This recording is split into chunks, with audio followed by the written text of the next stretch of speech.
সম্মানিত উপস্থিতি, যেসব পাপের দুনিয়াবি শাস্তি উল্লেখ হয়েছে,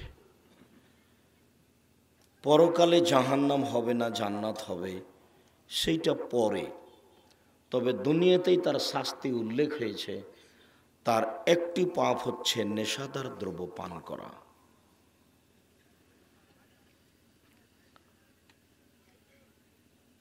বিবাহিত অবস্থায় কেউ যদি জেনা করে, তাহলে তাকে ইট ঢিল পাথর দিয়ে মেরে মেরে মেরে ফেলতে হবে। তার বেঁচে থাকার পৃথিবীতে কোনো সুযোগ নেই। পরকালে জাহান্নাম হবে না জান্নাত হবে সেটা আল্লাহর হাতে। তবে বিবাহিত অবস্থায় জেনা হলে বেঁচে থাকার কোনো সুযোগ নাই, এ কথা মুহাম্মদ সাল্লাল্লাহু আলাইহি সাল্লাম বলেন।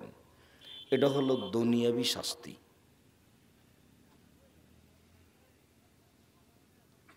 তিন শ্রেণীর মানুষকে হত্যা করতে হয়। মুসলমান হলেও, তাহাজ্জুদ পড়লেও, হজ করলেও, ইস্তেগফার তাসবিহ তাহলিল জিকির আজকার করলেও তার এক শ্রেণীর মানুষ হচ্ছে, কেউ যদি কাউকে হত্যা করে তার নাম কেসাস। যে আপনি তাহাজ্জুদ পড়তে উঠেছেন, মসজিদে যাচ্ছেন, একটা ছেলে আপনার সামনে দিয়ে যাচ্ছিল, ছেলেটা আপনার কিছু দুষ্টামি করেছে, আপনি তাকে একটা থাপ্পড় দিয়েছেন, মারা গেছে। এখন আপনাকে হত্যা করতে হবে, এটা হলো ধর্মীয় বিধান, কোরআনের বিধান, এর নাম কেসাস। তবে আপনার বাঁচার একটা পথ আছে। যাকে হত্যা করেছেন তার বাপ মা যদি বলে, তার উত্তরাধিকারীরা যদি বলে, আচ্ছা ঠিক আছে ঠিক আছে, আপনি হত্যা করেছেন, আমরা আপনার কেসাস নিব না, হত্যা করব না, তাহলে আপনি বেঁচে গেলেন। পাপটা ছিল হত্যার যোগ্য, আপনাকে মেরে ফেলতে হবে, কিন্তু বেঁচে যাওয়ার পথ আছে। বাপ মা যদি রাজি হয় তাহলে আর হত্যা হবে না। দুই, কেউ যদি মোরতাদ হয়ে যায়, ধর্ম ত্যাগী হয়, বলে যে আমি শুধু কোরআন মানি, হাদিস মানি না, বলে যে কোরআন আল্লাহর বিধান নয়, বলে যে গাভীর দুধ হারাম, বলে যে মদ হালাল, তাহলে ও মুরতাদ, ও ধর্ম ত্যাগ করেছে, তাকে হত্যা করতে হবে। সরকারিভাবে তাকে মঞ্চে নিয়ে যাওয়া হয়েছে, ফাঁস দেওয়াও হয়েছে, তখনও বলছে আমার ভুল হয়েছে, আমার ভুল হয়েছে, আমি ফিরিয়ে নিলাম, তাহলে তাকে হত্যা করতে হবে না, ও বেঁচে গেল। বিবাহ করার পরে যদি কেউ জেনায় লিপ্ত হয়, তাহলে পৃথিবীতে এমন কোনো পথঘাট নেই যে তাকে রক্ষা করা যেতে পারে, পুরুষ হোক আর নারী হোক। বিবাহ করার পরে যদি কেউ জেনায় লিপ্ত হয় আর তাকে যদি বাঁচাতে হয়, তাহলে মুহাম্মদ সাল্লাল্লাহু আলাইহি সাল্লামকে আবার পৃথিবীতে আসতে হবে, এসে বলতে হবে, পৃথিবীবাসী, বিবাহ করার পরে জেনায় লিপ্ত হলে হত্যা করার কথা আমি বলেছিলাম, এটা আমি বাতিল ঘোষণা করলাম। যেহেতু মুহাম্মদ সাল্লাল্লাহু আলাইহি সাল্লাম কিয়ামত পর্যন্ত আর কোনোদিন আসবেন না, কাজেই বিবাহ করার পরে কেউ জেনায় লিপ্ত হলে তাকে বাঁচানোর পথ আর কোনোদিন হবে না। এটা হলো দুনিয়াবি শাস্তি। পরকালে জাহান্নামও হতে পারে, জান্নাতও হতে পারে।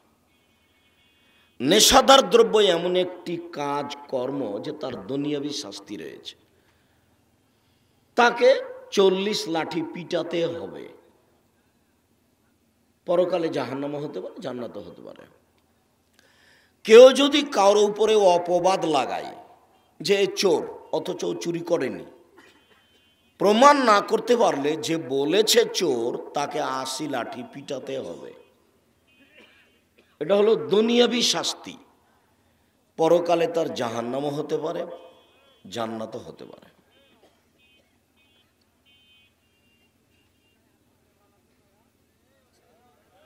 নেশাদার দ্রব্য পান করলে দুনিয়াবি শাস্তি রয়েছে। উমর রাদিয়াল্লাহু তাআলা আনহুর সিদ্ধান্ত অনুযায়ী তাকে 80 লাঠি পিটাতে হবে। চোর যদি চুরি করে, এক বর্ণনা অনুযায়ী রোবো দেনার, 1 দেনারের 4 ভাগের 1 ভাগ, কুয়েতের বর্তমান দেনার বাংলাদেশে মোটামুটি 300 টাকা, মানে ৭৫ টাকা চুরি করলে তার হাত কেটে নেওয়া হবে, এটা দুনিয়াবি শাস্তি। পরকালে তার জাহান্নামও হতে পারে, জান্নাতও হতে পারে। আয়েশা রাদিয়াল্লাহু তাআলা আনহা বলেন, রাসূল সাল্লাল্লাহু আলাইহি সাল্লাম বলেছেন, ঢাল চুরি করলে তার হাত কেটে নেওয়া হবে। এক ঢাল সেই কালে মূল্য ছিল সালাসত দারাহেমা, ৩ দিরহাম। বর্তমান বাজারে দিরহাম ব্যবহার হয় দুবাই, আবুধাবিতে। 1 দিরহাম সমান 15 টাকা। তাতে 3×15 45 টাকা চুরি করলে তার হাত কেটে নেওয়া হবে, এটা দুনিয়াবি শাস্তি। আবু হুরায়রা রাদিয়াল্লাহু তাআলা আনহু বলেন, রাসূল সাল্লাল্লাহু আলাইহি সাল্লাম বলেছেন, লানাল্লাহু আস-সারিকা, ওই চোরের উপরে অভিশাপ, যেই চোর ইয়াসরকুল বাইজা, আন্ডা চুরি করলো, ফাতুক্তা ইয়াদহু, তারপর তার হাতটা কেটে দেওয়া হলো। ওয়াসরিকুল হাবালা ফাতুক্তা ইয়াদহু, একটা রশি চুরি করলো, তার হাতটা কেটে দেওয়া হলো। অত্র হাদিসে বোঝা যাচ্ছে বর্তমান বাজারে একটা ডিম 5 থেকে 10 টাকা থেকে 15 টাকা চুরি করলে হাত কেটে দেওয়া হবে। হাদিসগুলি সব বুখারী, মুসলিম। সম্মানিত দিনী ভাই বোন, চুরি করলে চুরির বিধান তার হাত কেটে দেওয়া দুনিয়াতেই। একবার চুরি করলে এক হাত, আর একবার চুরি করলে বিপরীত পা, আর একবার চুরি করলে হাত, আর একবার চুরি করলে তার পা। এই 4 হাত পা কেটে দেওয়া হবে বলে মুহাম্মদ সাল্লাল্লাহু আলাইহি সাল্লাম বলেছেন। এটা চুরির সিদ্ধান্ত। আল্লাহ তাআলা বলেছেন, চোর আর চূর্ণির হাত কেটে দাও। সারা জীবন একটা হাত কাটা থাকলে কত অসুবিধা। হাতে যখন কোনো অসমস্যা হয়, হাত ভেঙে যায় বা একটা আঙ্গুলে ব্যথা হয়ে থাকে, তখন হাতটা কাজে লাগাতে পারি না, তখন বোঝা যায় কত অসুবিধা। তো চোরের বিধান হলো এইটা, যা মুহাম্মদ সাল্লাল্লাহু আলাইহি সাল্লাম বলেছে। আর যা বললাম এর 19-20-এর কোনো সুযোগ নেই, তবে হাদিসের ভিত্তিতে এইভাবে বললাম। কোনো হাদিসের ভিত্তিতে 75 টাকা হয়, বর্তমান বাজারে মোটামুটি ধরা যেতে পারে প্রায় 75। বর্তমান বাজারে 45 টাকা হয়, মোটামুটি ধরা যেতে পারে প্রায় 45। বর্তমান বাজারে একটা ডিমের দাম 5 টাকা, 10 টাকা, 15 টাকা, মোটামুটি ধরা যেতে পারে এরকম দাম। এরকম চুরি করলে তার হাত কেটে নেওয়া হবে বলে মুহাম্মদ সাল্লাল্লাহু আলাইহি সাল্লাম ঘোষণা দিয়েছেন। হাদিস সব বুখারী, মুসলিম। মানে আম গাছে জাম ধরতে পারে, ধরে না। অমাবস্যার রাতে চাঁদ উঠতে পারে, উঠে না। শোয়ের ছিদ্র দিয়ে লাঙ্গলের ফল ঢুকতে পারে, ঢোকে না। শোয়ের ছিদ্র দিয়ে লাঙ্গলের ফল ঢুকে যেতে পারে, আম গাছে জাম ধরে যেতে পারে, অমাবস্যার রাতে চাঁদ উঠে যেতে পারে, এগুলো ঘটে যেতে পারে। কিন্তু আমি যে কথা বললাম যে এই কারণে হাত কেটে নেওয়ার কথা বলেছেন মুহাম্মদ সাল্লাল্লাহু আলাইহি সাল্লাম, এতে সন্দেহ আছে বলে যদি কিয়ামত পর্যন্ত মানুষ চেষ্টা করে, তাহলে সরিষা ঢোকানো যাবে না। যা বলছি তাই থাকবে। তার নাম বুখারী, মুসলিম। আল্লাহ আল্লাহর কসম, আল্লাহ আল্লাহর কসম, আল্লাহ আল্লাহর কসম, আমি আব্দুর রাজ্জাক বিন ইউসুফ 90 সাল থেকে নিয়ে এখন পর্যন্ত আমি কোনোদিন অপ্রয়োজনীয় বাক্য বলিনি। আল্লাহর কসম, 90 সাল থেকে নিয়ে এখন পর্যন্ত আমি কোনোদিন কেসা কাহিনী বলিনি। আল্লাহর কসম, 90 সাল থেকে নিয়ে এখন পর্যন্ত আমি কোনোদিন কারো বিরুদ্ধে কোনো বক্তব্য দিইনি, কোনো মাযহাব নিয়ে কোনোদিন কথা বলিনি। খুব আমাকে যখন জিজ্ঞাসা করা হয়েছে যে মাযহাব মানা যাবে কি না, তখন আমি তার উত্তর বলেছি, বিচারের মাঠে আল্লাহ তাআলা যদি ইমাম আবু হানিফা রাহিমাহুল্লাহকে বলেন যে তুমি কি জনগণকে তোমাকে মানতে বলেছিলে, তখন যদি ইমাম আবু হানিফা রাহিমাহুল্লাহ এভাবে বলেন না না না আমি কাউকে বলিনি, তাহলে আপনার কি হবে?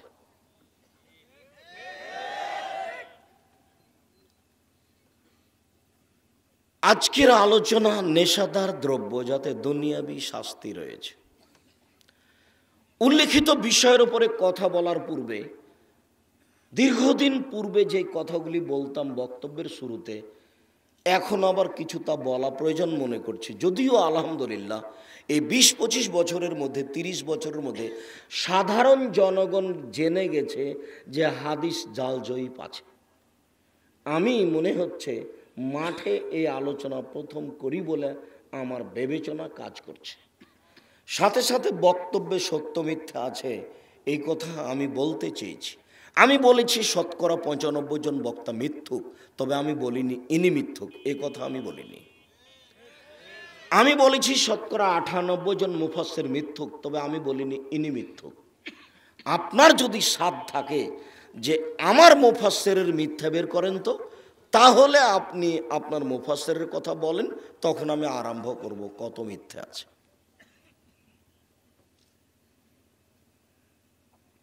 তবে আমি কাউকে বলিনি যে ইনি মিথ্যুক মুফাসসির, এ কথা বলিনি।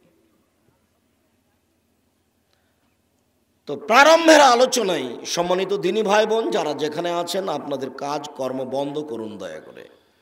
খুব কষ্ট করে এই প্রোগ্রামে নিয়ে আসা হয়েছে। মাদনগর কলেজ মাঠের জন্য কয়েকবার গেছিলেন তারা, আমি প্রোগ্রাম গ্রহণ করিনি।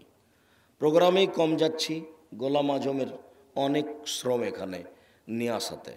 আজকেও আপনাদের প্রোগ্রামে আসবো না বলে সিদ্ধান্ত নিয়েছিলাম। তো যাই হোক, বিভিন্নভাবে চাপাচাপির কারণে, ইনার বলার কারণে চলে আসলাম। খুব কষ্ট করে এসেছি আলহামদুলিল্লাহ। এখন যদি আপনি দোকানপাটে বসে থাকেন তাহলে আপনি নিজেকে মানুষ মনে করবেন, এ কথা আপনার জন্য হতে পারে, তবে আপনাকে আমি পশু প্রাণী মনে করব। সেটা আমার মনে করার কিছু নেই। আল্লাহ তাআলা বলছেন, বুঝেও বুঝে না ওরা অন্তর আছে বুঝে না, দেখো দেখে না ওরা চক্ষু আছে দেখে না, শোনেও শোনে না ওরা কান আছে শোনে না, উলাইকা কালানাম, তারা পশু প্রাণীর মতো, তারা গরু ছাগলের মতো, তারা কুকুর শ্রীগালের মতো, ভালো হওয়া যাল বরং তার চেয়ে খারাপ। আমি তো আপনার জন্য এসেছি, আপনি কেন দোকানে বসে চা খাচ্ছেন? আজকে কেন এত চা খেতে হবে? আজকে এত জিলাপি খেতে হবে কেন? আজকে এত হাট বাজার করতে হবে কেন? নিজেকে মানুষ মনে করেন না? গরু ছাগল হয়ে গেলেন নাকি? আজকে হাট বাজার করতে হবে, এত আজকে এত দোকানপাট করতে হবে? অবাক কথা। এখন আপনি চায়ের স্টলে বসে আছেন, কোন শরমে? আপনার একটু লজ্জা হয় না কেন? আপনার একটু শরম হয় না কেন? আপনার একটু হায়া হয় না কেন? আপনি ধর্মীয় কথাকে ধর্ম মনে করেন না কেন? আপনি ওখানে বসে থাকবেন। আজকে আপনার এত বাজার কেন? নিজের বিবেচনা অন্যকে দিবেন কেন? শোনেন, আমি 5টা উপদেশ নসিহত জাতির সামনে রেখেছি। আমার বক্তব্যের মাঝে জাতির জন্য জরুরি 5টা উপদেশ থাকলো। 1, মানুষের জীবনে সবচেয়ে জরুরি কাজ কি? এর চেয়ে জরুরি কাজ পৃথিবীতে নেই। মানুষের জীবনে সবচেয়ে জরুরি কাজ হলো 5 ওয়াক্ত সালাত আদায় করা, নামাজ পড়া। মানুষ হিসেবে পৃথিবীতে যত জরুরি কাজ আছে, হাইকোর্ট আর জজ কোর্ট আর জমি আর জায়গা আর বাপ আর মা আর অর্থ আর সম্পদ, পড়া আর শোনা, এই 5 ওয়াক্ত সালাতের চেয়ে মানুষের জীবনে কোনো জরুরি কাজ নেই। 1 মিনিটের জন্য কোনো মানুষ যেন এর সাথে আপোষ না করে। 2, মানুষের জীবনে সবচেয়ে দ্বিতীয় জরুরি কাজ হলো হালাল রুজি। আমি ব্যাংকে চাকরি করে রুজি উপার্জন করতে নিষেধ করেছি, তবে ব্যাংকে টাকা রাখতে নিষেধ করিনি, কেননা দুটোই এক নয়। এই দেশে ব্যাংকিং ব্যবস্থায় কোনো রুজি বৈধ হওয়ার কোনো পথ নেই। এই দেশের কোনো এনজিওতে চাকরি করে সেই টাকা বৈধ হওয়ার কোনো পথ নেই। লোন নিয়ে ব্যবসা করে গাড়ি বাড়ি করলেন, এত বোকামির পরিচয় দিয়ে দুনিয়া থেকে চলে গেলেন। ব্যাংকে চাকরি করে আবার ব্যাংকওয়ালা তাকে 30 লক্ষ টাকা দিয়েছে, সেটা দিয়ে বাড়ি করেছে। একটুকু তার মাথায় চিন্তা ভাবনা আসে না, মাথাতে কোনো হিসাব নিকাশ আসে না যে ওর জানাজাই হবে না, জানাজাই নেই। আরে আরে মাপ টাপ তো পরে, জানাজাই নাই। রাসূল সাল্লাল্লাহু আলাইহি সাল্লাম জীবনে একটা কাজ সালাম ফিরার পূর্বে কোনোদিন ছাড়েননি। সে কথা আয়েশা রাদিয়াল্লাহু তাআলা আনহা বলেন, হাদিস বুখারী মুসলিম। সেই দোয়াটার শেষে আছে, তার নাম দোয়ায়ে মাসুরা। সেই দোয়াটার শেষে আছে, আল্লাহুম্মা ইন্নী আউযু বিকা মিনাল মা'সামি ওয়াল মাগরাম। আল্লাহুম্মা ইন্নী আউযু বিকা মিন আযাবি জাহান্নাম ওয়া আউযু বিকা মিন আযাবিল কবর ওয়া আউযু বিকা মিন ফিতনাতিল মাসিহিদ দাজ্জাল ওয়া আউযু বিকা মিন ফিতনাতিল মাহইয়া ওয়াল মামাত আল্লাহুম্মা ইন্নী আউযু বিকা মিনাল মা'সাম ওয়াল মাগরাম। শেষ বাক্য, আল্লাহ তোমার কাছে বাঁচতে চাই ঋণ কর্য হতে, তোমার কাছে বাঁচতে চাই বড় পাপ হতে, তোমার কাছে বাঁচতে চাই ঋণ কর্য হতে, তোমার কাছে বাঁচতে চাই বড় পাপ হতে, তোমার কাছে বাঁচতে চাই ঋণ কর্য হতে, তোমার কাছে বাঁচতে চাই বড় পাপ হতে। জীবনে কোনোদিন সালাত আরম্ভ করেছেন, সালাম ফেরার পূর্বে এই দোয়া পড়েননি, এই দোয়া না পড়ে সালাম ফিরেছেন, এ কথা আয়েশা রাদিয়াল্লাহু তাআলা নাকচ করেছেন। পড়েছেন তারপরে সালাম ফিরেছেন, এ কথা আয়েশা রাদিয়াল্লাহু তাআলা না বলেন।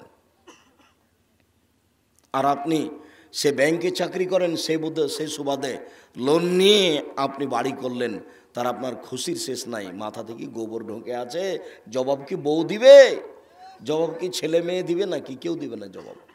আপনি মরেননি সেই জন্য বুঝতে পারেননি। এভাবে আমি সাড়া চাইনি, মনে কিছু নিও না, আমি তোমার সাড়া এভাবে চাইনি। আমি চাচ্ছি এখন কেউ কোথাও কোনো কাজ দেখাবেন না, দয়া করে আমাকে। দোকানপাট চালু রেখে জিনিস বিক্রি করবেন, এই কাজ আমাকে দেখায়েন না দয়া করে। নিজেকে মানুষ মনে করলে কাজ বন্ধ করে পাশে এসে, আর নাহলে স্থানে বসে থেকে কথা শুনুন, আমি আপনার জন্য এসেছি, আপনার আমি কিছু না কিছু উপকার করবো ইনশাআল্লাহ, আমি এই জন্য এসেছি। আপনি নিজেকে মানুষ মনে করেন, গরু ছাগল পশু প্রাণী মনে করিয়েন না, এটা আমার অনুরোধ থাকছে। আমি আপনার একজন দিনী ভাই, আমি একজন মুসলিম, আপনাকে মুসলমান মনে করো তো আমি এখানে এসেছি। যদিও যে কোনো মানুষ আমাকে ডাকলে আমি সেখানে যেতে প্রস্তুত, আমার সময়ের অনুকূলে হলে, হিন্দু হোক আর মুসলমান হোক আর কোনো দলের লোক আর সংগঠনের লোক হোক, বললে আমি যাব, মুচি দিয়ে বললেও যাব। আমার নিজস্ব মান মর্যাদা রক্ষা করে আমাকে কোনো কাজ করতে হবে এই বিবেচনা আমি আব্দুর রাজ্জাক বিন ইউসুফ জীবনে করিনি, করবও না। হ্যাঁ, ও আমাকে পিয়ন দিয়ে ডেকে পাঠিয়েছে তাই আমাকে যেতে হবে, এরকম কথা বলার আমার প্রয়োজন নেই। আমি হলাম কচুর পাতার পানি। চাঁপাইনবাবগঞ্জের ভাষাতে কচুর পাতার পানি মানে যে কচুর পাতার উপরে পানি আছে, টলমল পড়ে, তার মানে তার কোনো ভিত্তি নেই। আমার কোনো নিজস্ব ক্ষমতা নেই, আমি কোনো দল সংগঠনের ক্ষমতা রাখি না, আমার কোনো বংশীয় ক্ষমতা নেই, আমার কোনো অর্থ সম্পদ নেই, আমি নিজেকে মনে করি কচুর পাতার পানি। তাই আমি বলি, জামিয়া সালাফিয়াতে প্রতি মাসে প্রায় 20 লক্ষ বেতন লাগে। এক মাসের বেতন যদি আমাকে দিতে বলা হয়, তাহলে আমি বাকি জীবন যদি কাজ করি তো এক মাসের বেতন করতে পারবো না। জামিয়া সালাফিয়ার শিক্ষকদের বেতন লাগে, শিক্ষিকাদের এক মাসে প্রায় 20 লক্ষ, এক মাসের বেতন। 3850 জন ছেলে মেয়ে আছে, 167 জন শিক্ষক শিক্ষিকা আছে, অনেক কর্মচারী। আমি এসব কাজ করতে সাহস করছি এই জন্য যে আমি 10 পয়সার ক্ষতি করি না। আর আপনি যে আমাকে 10,000 টাকা দিয়েছেন, আপনাকে হিসাব করে রাখতে হবে, আপনাকে আমাকে চা খাওয়াতে হবে, এটা আমি প্রয়োজন মনে কোনোদিন করিনি, আজও করব না। আপনি যার জন্য টাকা দিয়েছেন তার কাছে আপনার নেকি আদায় করে নেন। এখানে আমার সাথে আমার কাছে কিছু আদায় করতে হবে, আমি আপনাকে এক কাপ চা খাওয়াবো, আপনাকে আমি স্মরণ করব, এর জন্য জামিয়া সালাফিয়া দান করতে হবে না। আমি বলেছি আপনি টাকা না দিলেও জামিয়া সালাফিয়া গড়বে, এদেশের মাটিতে উন্নত মানের প্রতিষ্ঠান গড়বে, সেটাই জামিয়া সালাফিয়া। আমার মনে বড় সাধ, আমি এদেশের মাটিতে উন্নত মানের প্রতিষ্ঠান গড়বই ইনশাআল্লাহ, যেখানে ছেলেমেয়েরা বাংলা ইংরেজি আরবি উন্নত মানের শিক্ষা অর্জন করে জাতির অন্যায়ের বিরুদ্ধে লড়বে, মুখে কলমে মিডিয়ায়। সেটাই জামিয়া সালাফিয়া রূপগঞ্জ নারায়ণগঞ্জ ঢাকা, সেটাই জামিয়া সালাফিয়া ডাঙ্গিপাড়া পবা রাজশাহী, সেটাই জামিয়া সালাফিয়া তেঘরা বিরল দিনাজপুর, সেটাই জামিয়া সালাফিয়া 6 মাইল বাবুগঞ্জ বরিশাল, সেটাই আরও জামিয়া বিভিন্ন জেলাতে গড়বে বলে আমরা অনুমান করছি, মানুষে যেভাবে অনুরোধ জানাচ্ছে ইনশাআল্লাহ। আমি আমার টাকা দিয়ে গড়বে এরকম কোনো ক্ষমতা নেই, আর আপনি দিলে গড়বে এটা আমি মনে করি না, না দিলেও গড়বে। আপনি না দিলে কেউ দিবে। তখন আপনাকে আমি বলেছি যে আপনারও 10টা টাকা যাবে না জামিয়াতে, এটা আমি চাইনি, আপনিও 10টা টাকা দিয়ে পাঠাবেন। আপনিও 5,000, 10,000, 50,000 দিয়ে পাঠান। এবছরের জামিয়ার পরিকল্পনা, জামিয়া সালাফিয়া রূপগঞ্জ, নারায়ণগঞ্জ, ঢাকায় 600 থেকে 800 শতক জমি কিনবো আমরা ইনশাল্লাহ। যার 2 থেকে 250 শতক জমি মসজিদের জন্য বরাদ্দ থাকবে, বায়তুল হাম জামে মসজিদ, যার একতলায় মুসল্লি সালাত আদায় করবে 10,000 একসাথে। এই দেশে, ভারত, বাংলাদেশ, পাকিস্তানে সঠিক আকীদার সবচেয়ে বড় মসজিদ বলে আমরা আশা করছি ইনশাআল্লাহ। আর যেটা আপনার ডাঙ্গিপাড়া পাওয়া রাজশাহীতে আছে, সেটা 90% জমির উপরে আছে, যার একতলাতে 3,000 মানুষ সালাত আদায় করতে পারবে, যার 2 তলার কাজ শেষের দিকে আছে। এখন পর্যন্ত প্রায় খরচ হয়েছে 10 কোটি টাকা। সেখানে আমার হিসাব আছে, আমি 10 টাকার মালিক নই, সেখানে 10 কোটি টাকা খরচ হয়। সম্মানিত দিনী ভাই বোন, বলতে যাচ্ছিলাম যে যেখানে আছেন দয়া করে আমাকে কাজ দেখাবেন না, খুব ভদ্রতা বজায় রেখে কিছু সময় এক খেয়ালে চেয়ে থাকবেন আর আমার কথায় সাড়া দিবেন না। সাড়া দিয়ে আর একজন আপনার দিকে লক্ষ্য করুক, এটা আমি চাইনি। ঘুম আসলে আপনি একটু সরে বসার চেষ্টা করবেন। সেদিনও বলেছিলাম এত রাতে আসা আমি চাইনি, আজকেও বলে যাচ্ছি এত রাতে আমি আসা চাইনি। আমাকে ডেকে নিয়ে আসলে 10টাই কথা বলার জন্য নিয়ে আসতে হবে, অন্যথায় দাওয়াত দিতে হবে না। দয়া করে আপনি আমাকে আমার মতো চলতে দেন। আমি যে সময়ে কথা বলা পছন্দ করি সেই সময়ে কথা বলতে দেওয়ার জন্য চেষ্টা করবেন। আপনি আমার দিনী ভাই হিসাবে আমার পক্ষ থেকে আপনাকে আন্তরিকভাবে অনুরোধ রইল। এই ছেলে, তোমরা যারা পাড়ার ছেলে, যারা দায়িত্ব পালন করছো, তারা এখান থেকে না ওই পর্যন্ত দাঁড়িয়ে থাকো। এখানে কেউ চলাচল করতে পাবে না, কথা বলতে পাবে না। তোমরা 5-7 জন এখানে দাঁড়িয়ে থাকো, এখানে দাঁড়াবা, এখানে দাঁড়াবা, ওখানে শেষে দাঁড়াবা, পাহারা দিবা তোমরা শক্তভাবে। তোমাদের আজকে বক্তব্য শুনতে হবে না। কোন মানুষ যেন মুখ খুলতে না পারে, অনুরোধ রক্ষা করুন। আমি আপনাকে অনেক ভালোবাসি।